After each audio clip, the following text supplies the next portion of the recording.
Was up there for. Oh, okay. Everybody ready? Yep. All right. Good evening, everybody. Good evening, ladies and gentlemen. Welcome to the school committee meeting of Tuesday, September 8th. Would you please rise and join me in the Pledge of Allegiance and a moment of silence for our troops in harm's way. I pledge allegiance To the flag of the United States of America and to the republic for which it stands, one nation, under God, indivisible, with liberty and justice for all.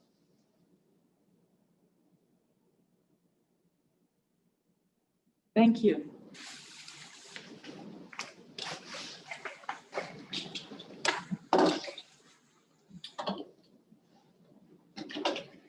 So we had an executive session prior to this meeting and no votes were taken. Can I have a motion, please, to seal the executive session minutes? So moved. Second. And we will do a roll call vote on this. Mr. Ferber? Aye. Ms. McDade? Aye. Mr. Fayero? Aye. Mr. Shears? Aye. Emily Copeland? Aye. Please let the record reflect that Mr. Vadney is absent. That leads us into the next agenda item, roll call. Please note that Mr. Vadney is absent. He is doing his civic duty just next door here in the high school gym, working as a poll clerk for the primary elections. We don't normally have a school committee on a primary day, but I think this one slipped by us here. Second item on the chairperson's remark is about a Prudence Island visit we had a week ago Friday. The superintendent, assistant superintendent, and I went to Prudence Island. This was part of Superintendent Kenworthy's initial plan that he wanted to undertake outreach to various groups. And it was felt that this would be a great opportunity to brief them on all the different options and school reopening. And we had a lovely visit with the Prudence Island School Foundation Board at the school. And I'd like to thank Kathy Holdman for her hospitality and picking us up and driving us to and from the school. And Dr. Kenworthy gave some opening remarks, and then Assistant Superintendent Viveros really answered a lot of questions on the different options available. And I thought it was a really nice outdoor, socially distanced meeting. So wonderful point of contact, and I commend the superintendent for setting that up. Do either of you want to add? I think again, you said it there. As far as it was a great visit. It was actually my first visit to Prudence Island ever, so I can cross that off my Your bucket list. But I know it is something we had talked about doing for years in my role as assistant superintendent, and I think just other things would veer us off the scheduling track. But it's something I wanted to make sure we were able to do. So I'm glad we did it. I think we established some good connections, and I know that Liz has had some additional follow-up since. Yeah, a lot of maybe distance learning has opened up some opportunities for collaboration. Just an update for the school committee. They were wondering what was the delay in helping to transfer the building, because the building still hadn't been fully transferred to them yet. But the Portsmouth Town Council has done everything they need to do. The state legislature passed all the required legislation that needed to be done. And I believe it was really just a matter of waiting for some paperwork. So hopefully for the board, that building transfer will occur shortly. And they were looking forward to doing some grant writing for it. So subcommittee appointments. This is going to take a moment here. So normally we only do subcommittee appointments after elections, but because Ms. Holdman has resigned from the school committee effective as of last September 1st, we need to do a couple of adjustments here. I've asked Ms. McDade to become the new chair of the policy subcommittee. And then I was looking at our layout of assignments, and we've tried to spread them out. Everybody is sort of sitting on 3 committees, and it's nice to have a third person. So if anybody would like to volunteer for policy subcommittee along with Ms. McDade and Mr. Vadney, I'd welcome a volunteer. If nobody wants to do that, then I can fill that role until the town council makes its next appointment. But right now, everybody basically has 3 committees that they're sitting on. So hearing no volunteers. I was in the Air Force, so we don't volunteer for anything. Okay, take that step back, right? Okay, so I will fill that 3rd slot until we have the elections. When we have the elections, we'll take another look at this and the appointment of a new person as well. There's also, if anybody is interested in becoming the official CLAC representative, people can do that. That's usually attending the monthly meeting. So I know I go, I know Karen McDade has gone, and you know, anybody can basically go, but it's nice if they have a point of contact. So people might want to think about that if that's something they want to do. Okay. So that's it for the chair's report. We now have a subcommittee update, racial equity. Mr. Payero? All right, so we had another meeting of our racial equity subcommittee. And I know that a lot of families, as we're getting started with the school year, the days seem long. It feels like it was forever ago. It was last Wednesday, and where we reviewed some of the items that we had at our previous meeting, such as having a book for the district to start the conversation with, but then also giving our organization some structure and making sure that we have a clear and concise mission and vision that we're working on that allows for it to be integrated into all of our schools. So our next meeting, which is still, and we are holding off. Typically, we were going to meet every other week, but we are going to extend it a little bit further to the week of the 21st, just to make sure that the entire district has the ability to start school on the right foot and with a little bit of time and one less thing on the plate. And so we will have that information out shortly, but like always, we want this to be a representative committee. So if anyone is interested in joining, please feel free to reach out. We really need all hands on deck in order to make sure that this is going to be successful. Great, thank you. Ms. Viveros, do you want to add anything to that? I feel like we covered it all. Okay. And now we're on to something that's wonderful to do, but also very sad to do at the same time.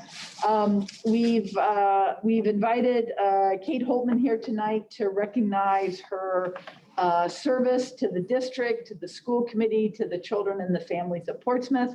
And we've asked her to join us here in person so that we could present her with a plaque.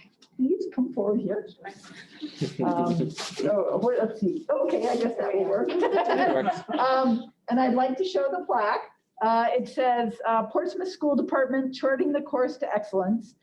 Catherine Holdman, November 2018 to August 2020, presented with deep appreciation for your service to the students and staff of the Portsmouth School Department, the Portsmouth School Committee, and administration. So if we weren't in COVID, I'd give you a big hug to say thank you. But really, really, really do appreciate everything, and hope it's only a temporary departure from this public service. So would you like to say a couple of words? We have the podium there set up if you'd like to say anything. Can we give her a round of applause? I just wanted to say I really have appreciated my time on the school committee. I really learned a lot, and I'm really appreciative of all the hard work that not only the administration does, but the school committee members do, and really being witness to what all the volunteers in our community, especially this year, have done. So I really appreciated everything I've learned on my time on the committee and serving Portsmouth. And I do hope it's a temporary pause until the kids are a little older, and I can come back and join and do more. So thank you. Thank you. Thank you.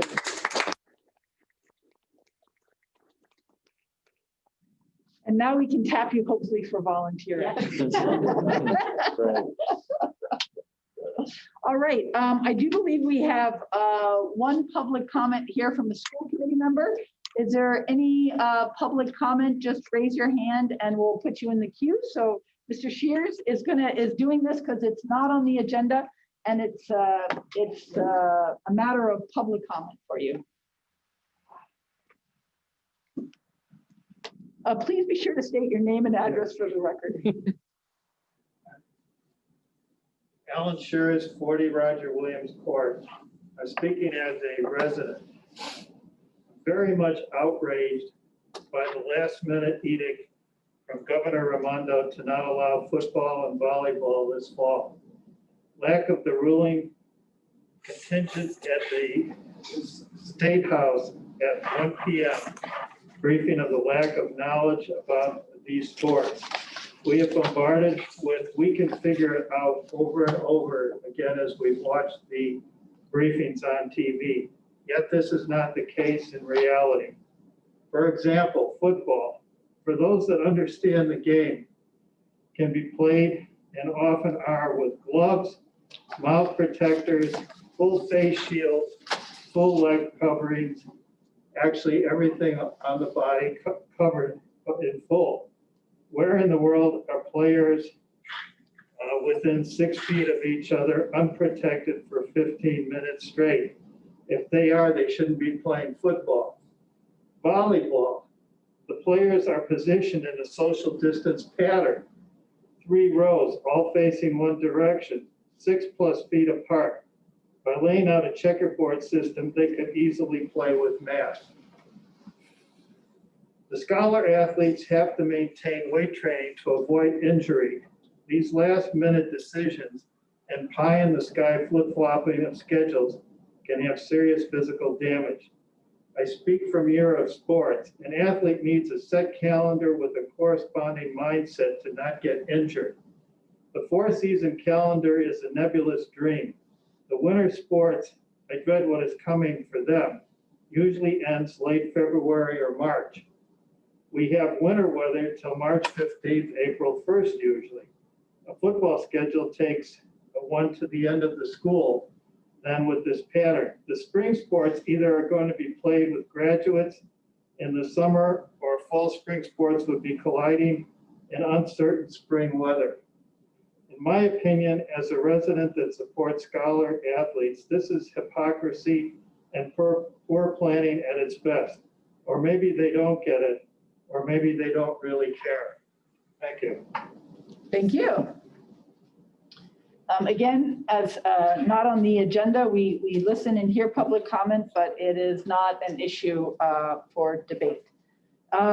Next, moving on to. I think we have a hand raised. Oh, we got a hand raised, sorry. Kiki, I believe that's Tara. You have, would you like to go ahead, unmute? Yes. She muted, go ahead.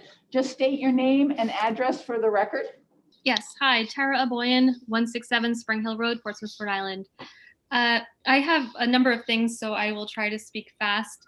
I spoke to, sorry, Assistant Superintendent Viveros about the daily attestation forms. And I would like to repeat again that I understand that the state level attestation app is not going to be something that we can easily impact. I wish that you would make an attempt to do so, but in the meantime, I believe that Portsmouth should actually add on in their own way, however you want to do it, however it works out, to ask about household members. Don't just ask about the student or the teacher or the individual attending, but household transmission is a very real thing. And to not, like, if I knew I was sick or I was waiting for a test and I sent my kid in to school, I think that's wrong. I think that not everyone's going to necessarily think that way. And the school should be responsible for thinking for them, I guess. So that's one thing. The other thing I have a question on is, if I'm incorrect, I'd like to know, but it seemed as if Hathaway is going to have 3 distance learning teachers for the whole entire school. Is that correct? We can't answer during public comment, but it might come up during, We can work it into during our, the reopening discussion. Okay. Public comments will For remain- logistically, since the teachers are going to be the ones deciding when they actually need assistance, and it depends on whether or not kids are in or out and how much assistance they need. I don't understand how the heck 3 people are going to be spread out over around 20 classrooms. That doesn't make sense to me. I still have concerns about bathroom breaks. I don't think at our current positive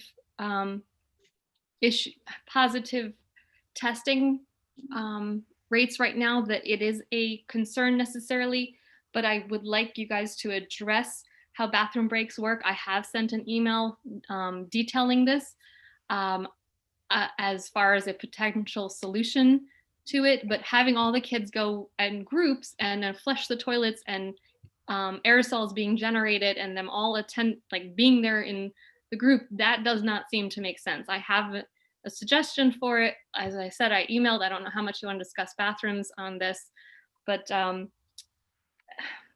again, I'm not going to withhold my kids from attending in person at this point because the transmission rates are low, but I would like it to be addressed and start working towards that so that if the levels get higher, that you already have a plan in place. And I still don't understand why there's only 4 outdoor learning areas. There is so much space. I actually took Google Maps, deleted out the building location and the parking lot location, figured out, assumed 433, and then students based on a prior year attendance, and then figure out the square footage per classroom. And we're talking about 15,000 square feet available of space if you actually used all the green space. So maybe it's my misunderstanding about what property is actually Hathaway's, but I believe you guys could have a lot more outdoor spaces. And considering Gina Raimondo's push to do everything, including meetings like this meeting, outdoors, I think that should be looked at again. I also would like to say that their kids went to a sailing camp in Newport this summer, and they actually had 2 isolation or holding rooms there at the camp, and there were less people on a daily basis there than at Hathaway. And I don't know how many isolation rooms there are at the other schools, but I really think that maybe one of the rooms that you have designated as not good ventilation could be used as another isolation room. Maybe throw a portable HEPA filter in there and have a second isolation room. Having one doesn't seem like it's enough. I think you're going to get stuck. Again, the Sale Newport had 2 for fewer students. I'd also like to know about your wood alcohol. Remember, public comments like 2 minutes here, so go ahead. So wood alcohol in your hand sanitizers. I do know that you have a centralized purchasing person who I hope is looking into that and looking at the NDC numbers and checking them on the, I'll call it the bad list of ones that are potentially contaminated. But if you then ask kids to bring in their own and or asking families to donate them, which I don't know if that is being asked or not yet, but I just hope that something is done properly about that, because wood alcohol can cause neurological issues. And then I was wondering, as far as chorus, I strongly would ask that it's not held, but if it is held, that it is only held on nice days when people can be outside. So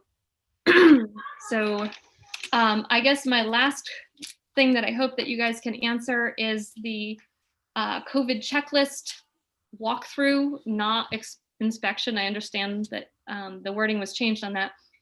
When is that, the results from ours from Friday, going to be made public? And I believe that concludes my set of questions. Thank you.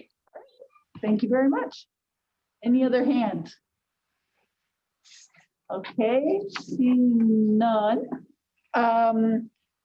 Well, that's a good segue into our superintendent's update, but Dr. Kenworthy. Thank you, Dr. Copeland.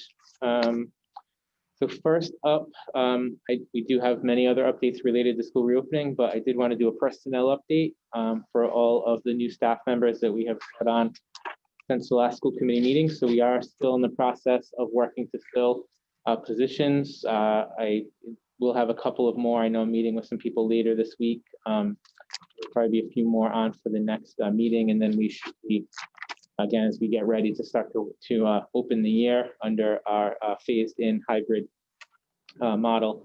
And certainly, we will have all staff in place. So since the last meeting, we did officially bring on an art teacher from Melville School, Madison Lane, a math long-term substitute at Portsmouth High School, Melanie Maria, and a special education teacher at Portsmouth Middle School, Megan Tucker. And then also in our non-certified union custodial position, a vacancy at Melville School, Mr. Paul Santos. So congratulations to all those individuals for joining our Portsmouth School Department family. Do you want to mention the resignation? That's listed here, David Dyson. Oh, that did not make my list for some reason, but yes, thank you. So we did have also a resignation of school safety officer Dave Dyson, who was slated to be school safety officer at Hathaway School. So we're working to fill that position currently. Okay. We can go to the presentation, Mr. Costa.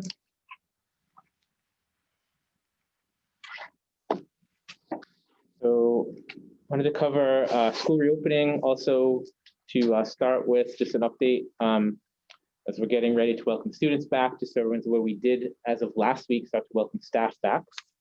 And then from there, we'll get into some other school reopening matters. And at a certain point, Mrs. Viveros and Dr. Colwell, who's on remotely, are going to take some slides for us. So again, we did, starting last Wednesday and Thursday, welcome staff back for our annual orientation day. That's usually the first day back for all staff. Actually, earlier that week, we had our new teacher orientation. And then Thursday was a full professional development day for all staff. And then we took Friday off for the long weekend. And now starting up again tomorrow through Friday of this week, we will have additional professional development days for staff. So again, we have had all staff back in our buildings. We kept everything building-based, no large group gatherings. So a couple of pictures here just showing an example of that. That one on the left was our new teacher orientation. So that was a small enough group we were able to have that together, but we did it at the middle school auditorium, socially distanced. So again, trying to do, we did do an annual kind of welcome video for all staff members for orientation, but again, that was a video that we sent out remotely and let people view, as part of on their own or as part of their reopening activities. So in the next few slides, just take us into what we've announced already for as we get ready to welcome students back on next Monday, September 14th. We're going to do that in Portsmouth. What makes the most sense for us is in a kind of gradual phased-in approach, building all the way up to what would be our kind of partial hybrid scenario. And that's where right now, based on all of the measures that we have in place and the additional mitigation efforts we've taken for things like classroom ventilation, and we feel comfortable when we get to the end of our phased-in approach here to welcome all students back in our hybrid scenario, that we can ensure the proper distancing and that we're comfortable with the additional mitigation strategies that we put into place. But that's going to start next week. So all students, one way or another, will start on Monday the 14th, either through distance learning or those students that are slated for in-person instruction according to this schedule. Again, if that's what families have opted for, then they would start to follow in the schedule that's laid out here. So next week, that's going to be all preschool, kindergarten, and grade 1 students. Also some special education intensive students at the elementary level, At the middle level, that'll be all grade 5 students. And then our life skills program, Dr. Colwell has a slide where she's going to get into a little more information on those programs. And then at the high school, our life skills 9 through 12 students will be back, but all other students will be on distance learning when we start on the 14th.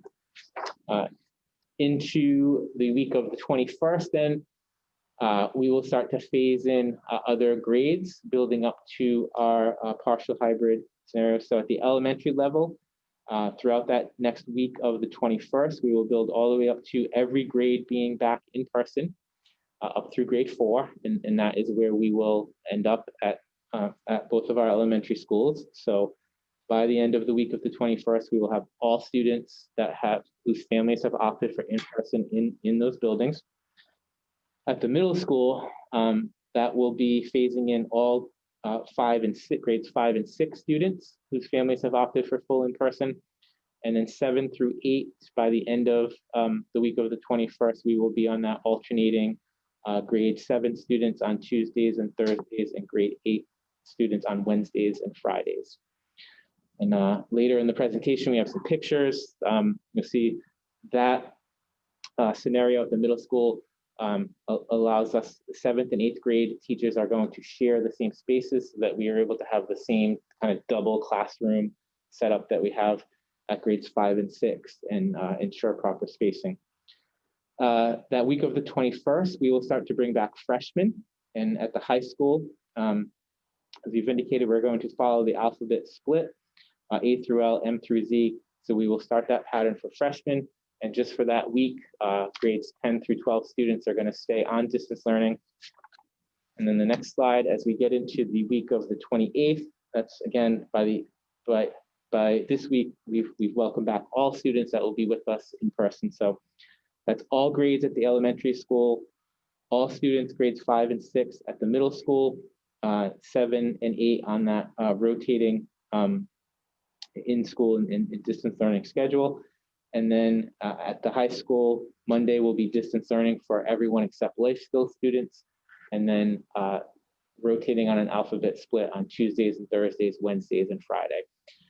So by that week of the 28th, we will be kind of at the point where, again, right now, based on everything that we've been asked to set up to ensure that we can have proper spacing, all of the steps that we've taken towards proper ventilation, we feel comfortable with that scenario. The only other addition to that would be starting the week of October 5th, pairs within our preschool program would start with us that week.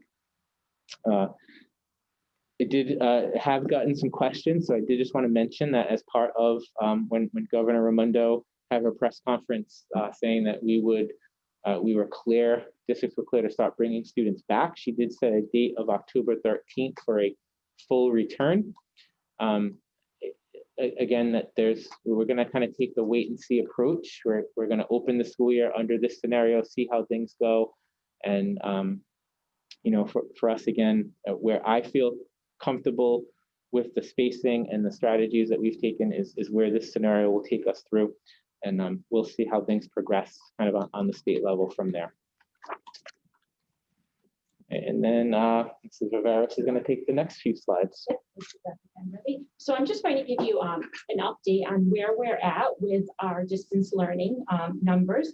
So as you know, we sent out a survey about a month and a half ago, and we've been extending the deadline for families to respond. So we closed the survey this past Friday, and we actually sent out a survey to all of the families that had opted into distance learning, just to really touch base with them and to ensure that they wanted to select distance learning. We've changed these numbers have changed all the way up until 3 o'clock this afternoon because we sent an additional follow-up to all of our distance learning families.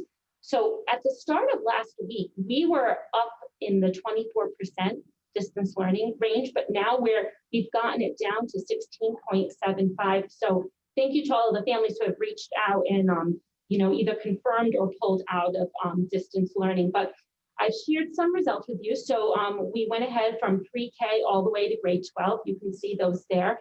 Our total distance learners, we're at 378 students. And again, That number was well over 500 last week.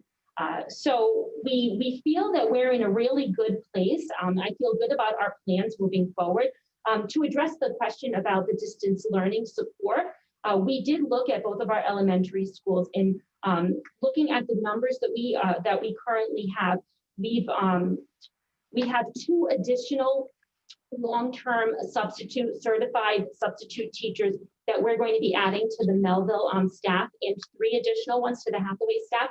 And those teachers are going to be working collaboratively with all of the classroom teachers, because again, all of the students are going to be on the roster. They're going to be participating in the Google Classroom and having contact with the teachers as well. But we're looking more about specific small group instruction and being able to provide that authentic connection with the students. So when we were looking at getting the additional staff, we were really looking more as having that additional support almost follow the model that our interventionist support follows at the elementary schools. And when we looked at that, and we looked at the numbers, having about 30 students on a roster to be supporting with small group instruction in either math or ELA isn't uncommon, and that's why we went in that direction. So you're basically saying there's 3 dedicated, but an additional 3 staff that will be working at times with distance learning. So there's specifically an additional 3 staff members at Hathaway that are going to be supporting distance learning, and 2 additional ones at Melville that will be supporting that as well. In addition to the classroom teacher, though, they're to supplement. And in addition to the long-term subs that we had been putting in place to cover classes for absences. Can I just ask, so as the school year progresses, if there are kids who need to stay home to quarantine, if those numbers change, what's the plan? Would those kids also be in the small groups that are run by these? So those kids would remain in the groups that they are scheduled to be in with the teacher, and they would be able to sign in virtually. Yep. So we'll have a Google Classroom set up for all of our teachers, and it's going to definitely, I'm sure there'll be kinks at the start, but all of our teachers have Google Classroom. They're ready to go. Students will have the links to the assignments, links to their small group sessions with teachers, links to some of larger group sessions with the teachers as well. And this will continue to evolve in the next weeks. But yes, they'll have access to that. Okay, and then the next slide, I just wanted to give you an update on our technology. So as of Friday afternoon, all of the Chromebooks that needed to be distributed to students were distributed. So thank you to Steve and his team. They have been working tirelessly to ensure that all of those, thank you so much. They really have been amazing. And so really the remainder that we have are just all of our new registrations, which we're continuing to get and continuing to update. But Steve and our tech integration coaches, Sarah Del Sando and Tim Marum, have worked at putting together a virtual Chromebook information session for parents, and that'll be on Thursday, September 10th. And we have the times there, and I will go ahead and also tweet out those times and send it in a message so that everyone has those links to the Zoom meetings. But we really wanted just to connect with parents and give them an overview of just working with the Chromebooks and Google Classroom and how they can support their children. So that's our update there. Sorry, do you have a question? I would say, this idea of having parent professional development is a wonderful idea. I mean, I think, parents want to help their kids, but if they don't know about, some of the tools and stuff, so maybe this should be offered to not just the new parents, but, maybe at other parents as well. Yeah, this will be open to all of our families. That are interested. And we are having conversations about not only in the area of technology, but social emotional supports and the academic supports as well. We're looking at having informational sessions regularly. Great. Okay, Dr. Cole has the next slide. Hi, good evening, everyone. So I have a couple of things to share from my office. Similar to what's happening in the schools, we have taken our focus to the services for kids with IEPs in the district. So last week, as you know, we had a PD day on the 3rd of September.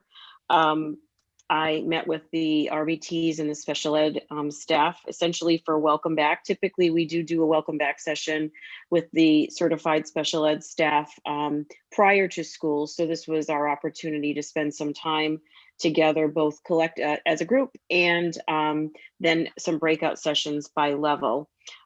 Much of the work with the RBTs revolved around questions that they had, obviously related to return to school. And hopefully through the questions that they generated, we were able to I was able to clearly share information to allow them to feel good about coming back. In terms of, as Dr. Kenworthy had indicated, students who are in our life skills program across middle and high school and intensive at the elementary are coming back as part of our in-person scenarios in each building. The governor and the commissioner have been really clear about looking at those students who really do need to be in person in a very consistent way. So we have operationalized for that to happen. Throughout these last weeks, and certainly in the last week and in the last several days, there's been ongoing planning for individual students with IEPs in the areas of services and transportation, depending upon what families have chosen, whether it's distance learning or in person. One of the things, as we know, as I've shared even with some of you collectively and individually, I've learned more about PPE than I ever thought I would in my career. As part of that preparation for personal protective equipment, I presented a picture here to you, but we have developed these bags for staff who are RBTs, and we'll be developing them for those students who are on any sort of certified staff who are on physical restraint teams, but to have kind of, if you will, a grab and go, readily available, kind of a bag that people will associate with knowing that there's PPE in the bag. So we have 30 plus bags in my office that, thanks to the work of Linnell Varnes and Rachel Marciano, put together the bags for distribution. Actually, they'll be going out to the schools for staff to have available to them after the job assignment process for the RBTs on Thursday. And then, one of the things that occurred during the COVID-19 school closure was that, as I shared on a number of occasions, the flexibilities in special education, there are none from a regulatory perspective. So there were evaluations that, due to us having school closure, we were not able to complete evaluations. I am happy to report that we have, I would say, caught up on about 95% of the evaluations that needed to be completed. And really the only remaining evaluations resulted in just families not being available. So I'm very proud of that, because that was a real large undertaking to be able to complete over the summer. And I appreciate the staff that came forward to help us out with that.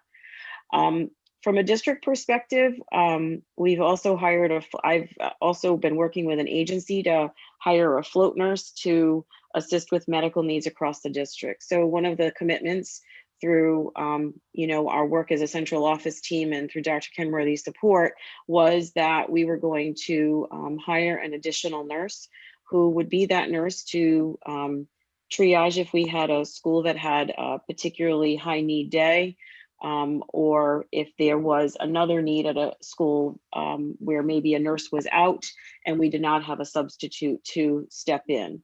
So we have contracted with an outside agency. I just wrapped up the negotiations of that contract, and we will be ready to onboard that individual in the next couple of days, is our plan, so that that person will be ready to go on the first day of school. So that's probably some of the highlights that is happening in my office. Thank you, Dr. Colwell.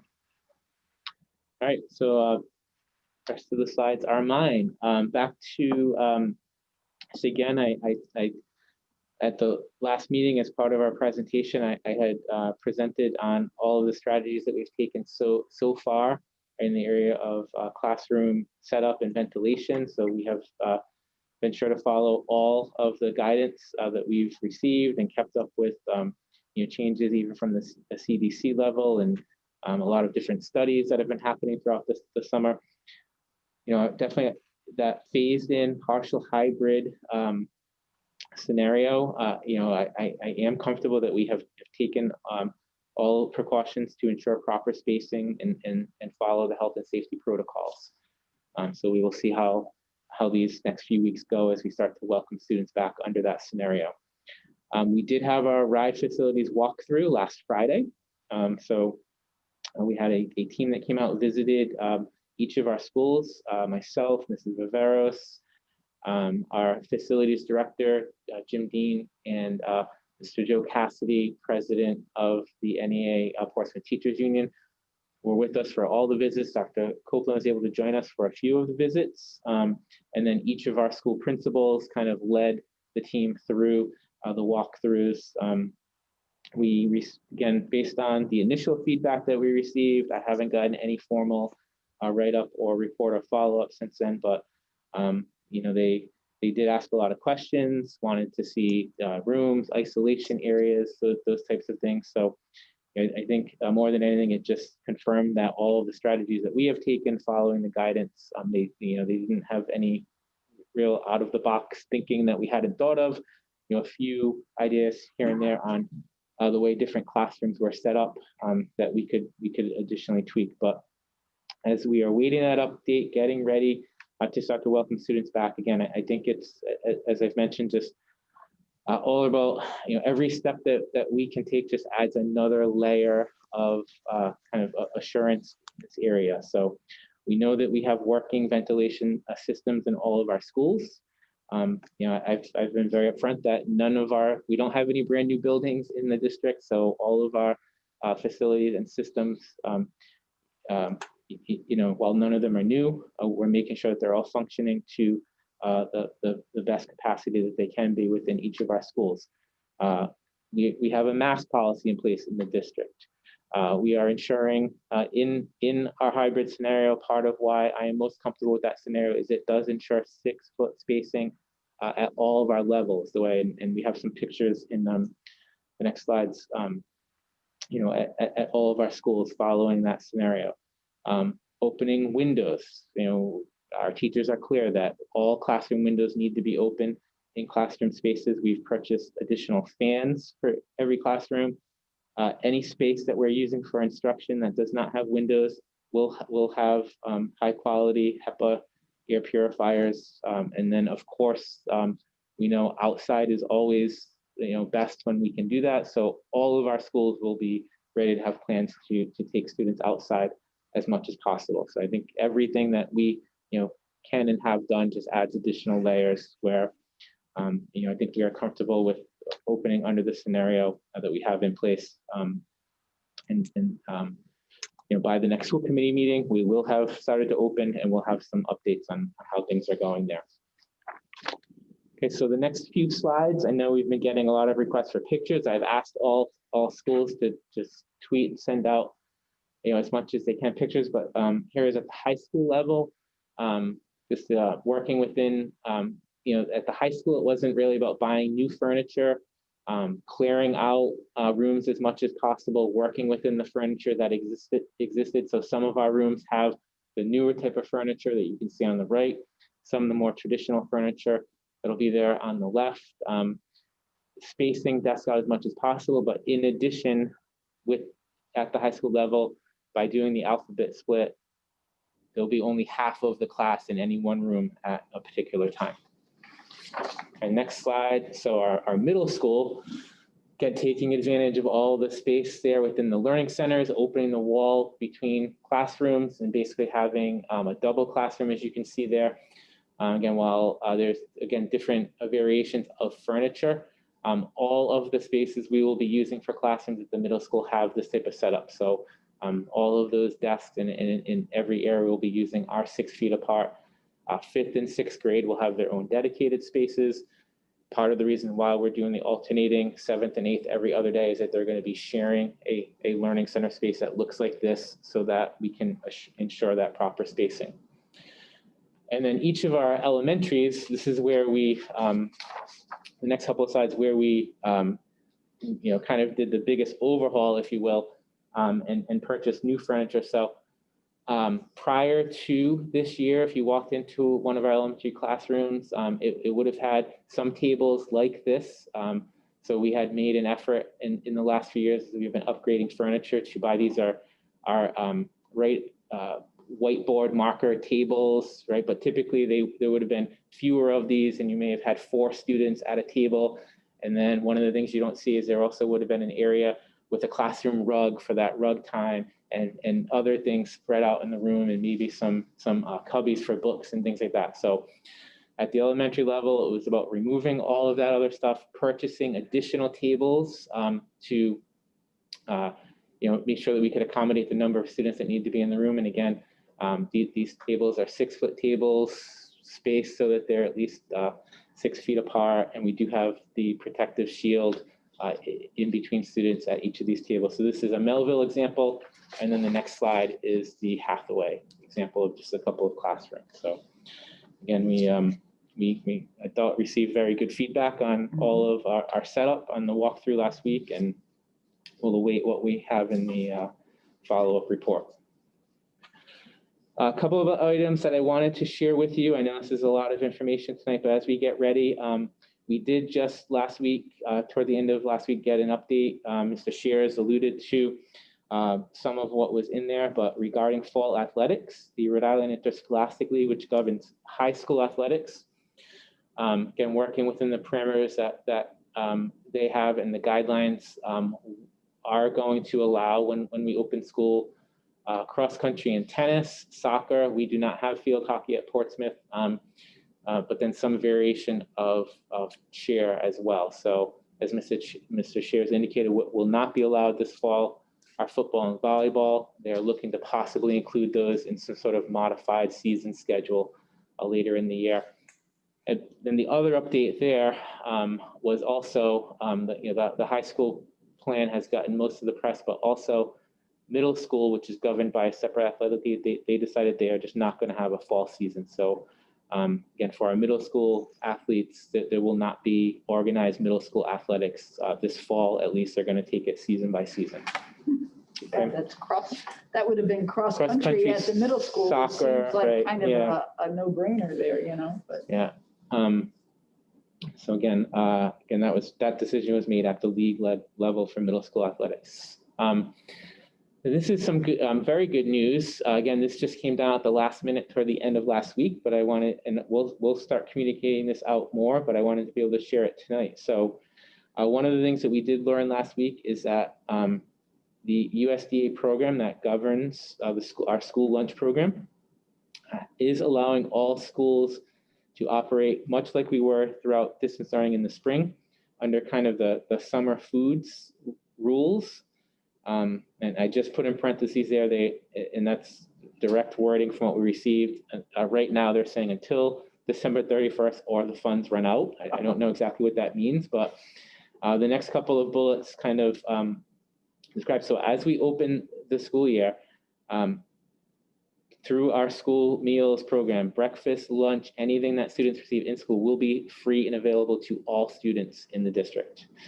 And then one of the things we've been working to ensure is so for families who have opted for full distance learning or their distance learning, if they're in grades 7 through 12 on that alternating schedule that we're going to have, on the days that a student is distance learning, the family will be able to pick up meals as well. We're going to have the same setup that we had last spring here through the PHS parking lot. So we'll have the grab and go meals available.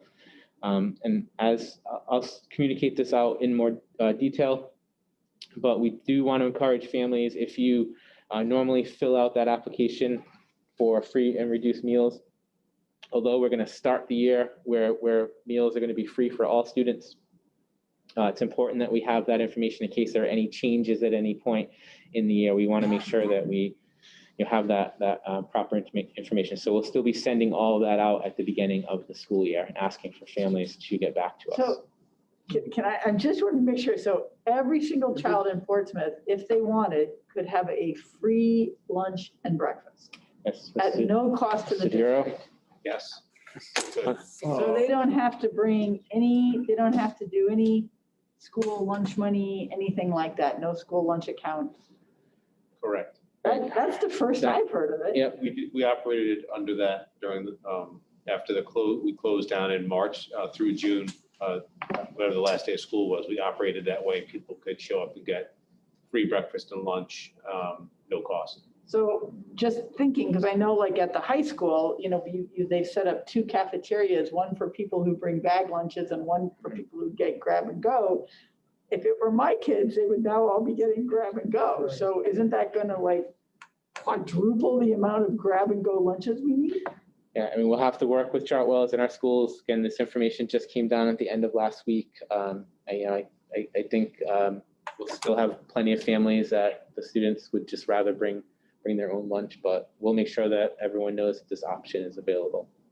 Do we know last spring when this was happening, like what percentage of the kids took advantage of it in their families? We do. I mean, last spring when this happened, don't forget, no kids were in school, so it was all drive up. It was we were averaging about 200 meals per day. Obviously, kids in school can go down and get a free lunch. That's going to be probably a lot higher. Right. Wow. So again, right now, from what we're being told, that'll be until at least December 31st or the funding. Or September 30th, because everybody uses it up. Wow. Again, we wanted to make sure we started to share that information out. Yeah. And that is the last slide, I believe, so unless there are additional questions. School committee members. No comment. No comment, okay. Questions, all right. We will now, can I have a motion? Well, I think we're pretty well set, right? I mean, I think the information's been out. So now we just have to wait till the day arrives in a way, right? Can I have a motion? I think we can, was anybody asking for any of these? I do not believe so. I think everybody was there. There was one typo in the workshop minutes. I think Karen McDade's last name was spelled wrong, but we can fix that. But can I have a motion for the approval of school committee minutes, please? You want to do them all in one blanket motion or? Sure, I think everybody could. Yeah, okay. So I move for the approval of the school committee meeting minutes of August 3rd, August 11th, including the executive session, August 12th, the workshop, August 25th, including the executive session. Second. Okay, roll call vote, please. Ms. McDade? Aye. Mr. Ferber? Aye. Mr. Payero? Aye. Mr. Shears? Aye. Emily Copeland? Aye. Unanimous, 5-0. Can I have a motion for the consent agenda, please? So move. Second. Roll call vote, please.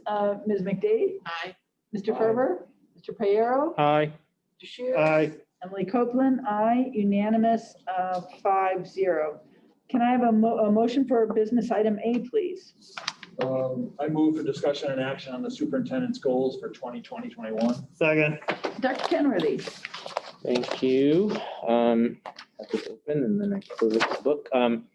Okay, so again, these are listed as my goals, and they are very much my goals, but we also try to make sure that they connect as much as possible to work we know is going on in the district, and that will feed in directly to the work that the other administrators, all the way down to our building administrators, are doing, and which will then feed into work that's happening in all of our schools. So established 3 goals at our workshop meeting beginning of August. We had worked, and I, on kind of developing the framework for these goals. And then I took them and continued to do further work at our district administrative retreat, which happened about a week after that, and then kind of took all of the feedback that came from that session, and that is the draft, if you will, which is hopefully a final draft that you see before you tonight. So we have our 3 goals that are set are goal number 1, aligning our strategic plan goals with our post-COVID educational environment. So, and that's trying to connect there. We just took each of our priority areas from the strategic plan and tried to flesh out a little more in the benchmark areas, work that we see. And we know that in some cases, we have all of the goals and priorities, I think, are the right priorities, providing equitable opportunities to prepare each student for success in college and or career, ensuring that all students are supported and given the social emotional supports that they need, so forth. Those are all the right kind of goals for us to be working toward. It was just kind of changing some of the benchmarks and how we're either going to work towards those or measure them. Can I ask a question on this Yep. one? As one of the benchmarks for kind of judging our progress as a district, do you envision, or does the district envision, I would say, that at the end of the year, we would have kind of for each school in their school improvement plan, sort of kind of very specific targets and steps? So, I mean, I just want to make sure that somewhere or somehow, and I don't know if this is the right goal, that we sort of know what are we shooting at for 4 years from now, Right. and what are those measures that we're using to hold ourselves accountable. Is that what you were thinking with this? Yeah, so I mean, the tough part right now is not knowing what's going to happen with things like state assessment, SAT, PSAT. Those had been some of the typical benchmarks that we had used. We know when we went into school closure and distance learning last spring, the decision was made at the state and federal level to not have those assessments. We don't know for sure what's going to happen this year. So we kind of built those off of the one piece of data that we know we're going to have in addition to, the typical classroom type data that we can collect will be through our STAR assessment. So that's where we talk about using, the MTSS process and our data informed decision making, kind of the tools that we have and the process that we take there. Beginning of the year, middle year, end of year meetings that we have to bring all of that together. That would be definitely using our STAR data. I think that will at least provide us with the ability to work towards setting some goals and then waiting to see what happens with those other assessments. So we're kind of thinking, I mean, I fully understand that, because it's impossible to add data that you don't have, right? I mean, you just can't. I feel like, okay, we didn't have last year's test data, or we may not have this year's test data. So, if we were to set a goal of saying, by 3rd grade, all 3rd graders should be proficient in reading, like as a district goal. Is it possible to monitor that type of goal with this type of data, or do we have to have the other type of data?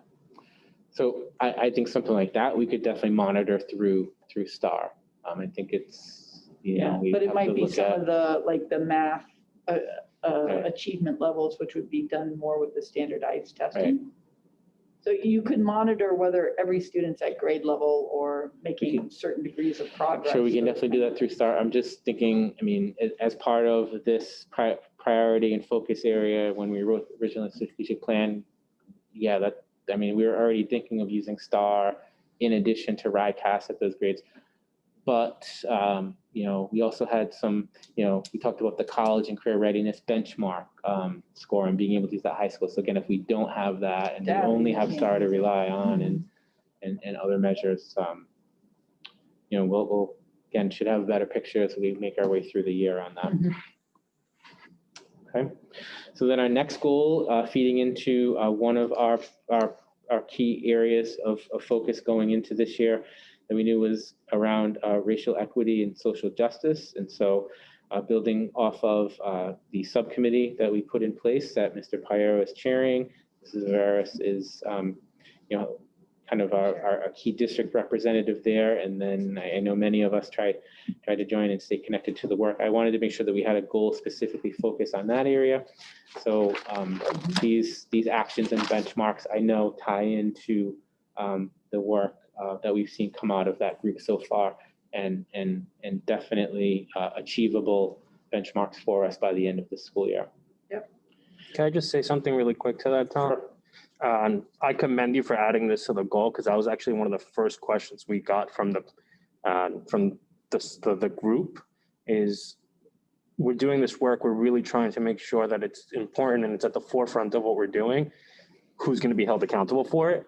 And I commend Tom and the entire district for putting it. It's like the buck stops with you, and in the most positive way of the expression. But it's you're putting your feet to the fire to make sure that it's done district wide. So I commend you for it. Yeah, thank you. And then just to reiterate again, as Mr. Pyre, I think is indicating, when we set these, they're listed as my goals, but they're, very much in order for them to be my goals and be able to be achieved, they have to be connected to the work that trickles all the way down to the school level.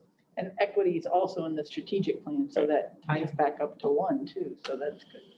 Okay, and then goal 3, we had this was a big goal that we had last year, and we, at the time we're in a different place with what we were putting forward for, a very big and aspirational capital improvement plan.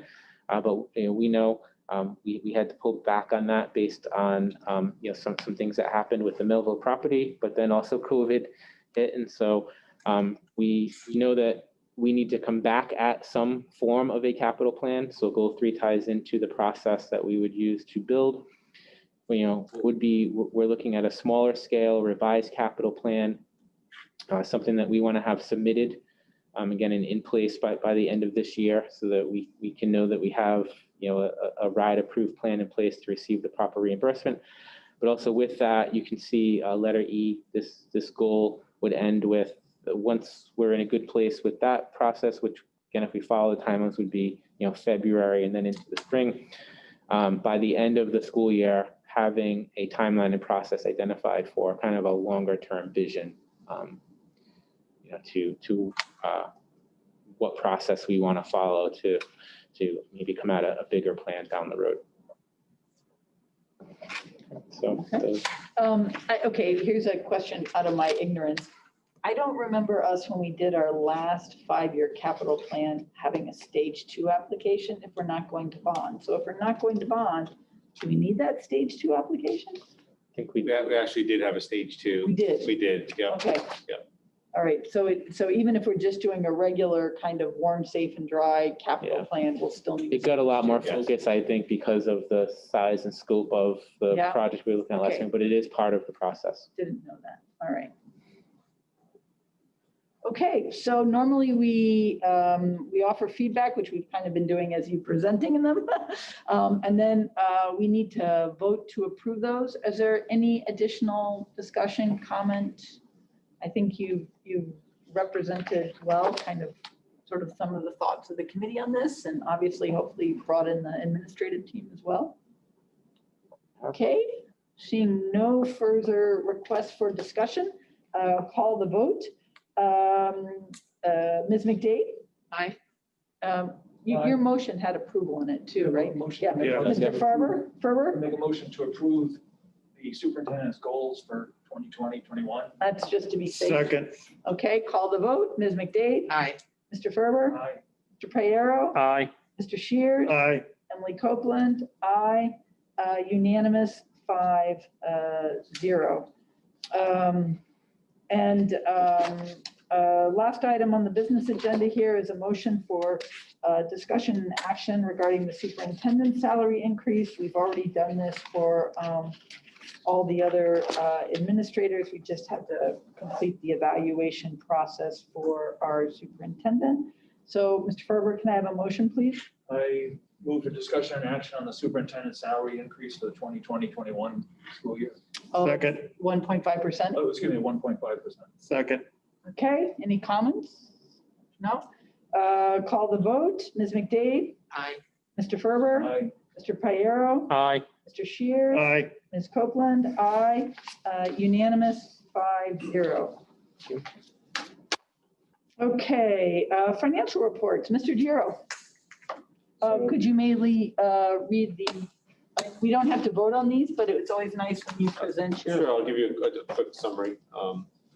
So these are unaudited numbers. Obviously, the audit is about to begin, but I'm fairly certain that'll be materially close to this number. For the year ended June 30th, we did have a very impactful COVID to our financials. Our revenues were below budget by $309,000, excuse me. That was mainly around the year-end budget cut that was done by the state. So they recouped some state aid at the end of the year. Expenditures, as we had been predicting all along, due to the fact that we had stopped almost all of our school activities, came in favorable to our budget by $1,029,933, or 2.6% of our budget.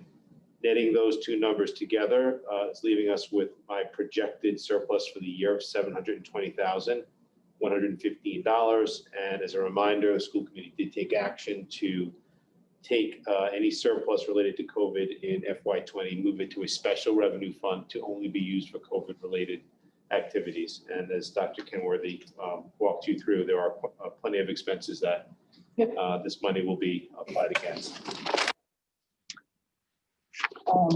Any specific comments on the items in the report? I mean, it's clear that they're all pretty much just down because of the. It's across the board. Yeah, just about across the every board, line no unusual areas there. I did have one question. I saw, and this isn't related to this, but I saw that they were also restricting payments right now from the state. Is that correct too? That they were only paying like 93% of yes, the aid? but yeah, because the state does not have an adopted budget, that they have a formula that they're working under where they take the prior year's approved aid and they take some 90-some-odd% of that. And then hopefully when a budget is adopted, they will true up to the actual approved budget. The hope is that we're made whole as opposed to being left with another gap in our revenue. That is the hope. Okay.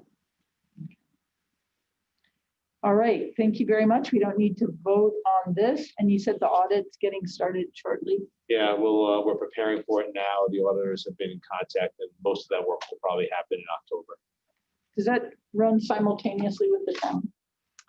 It does. Typically, the auditors will come on, well, they'd be on site, but now we'll be remote. But they start with one of us and then move on to the other. Most likely we'll start first. Okay. All right, so that concludes, if there are no questions, the financial report. Our next meeting is September 22nd from today. School will have been in session, so we'll look forward to the report. Can I have a motion for adjournment? So moved. Second. Call the roll. Ms. McDade? Aye. Mr. Fierro? Aye. Ferber? Aye. Aye. Emily Copeland? Aye. Unanimous, 5-0. Meeting is adjourned. Thank you all for joining us, and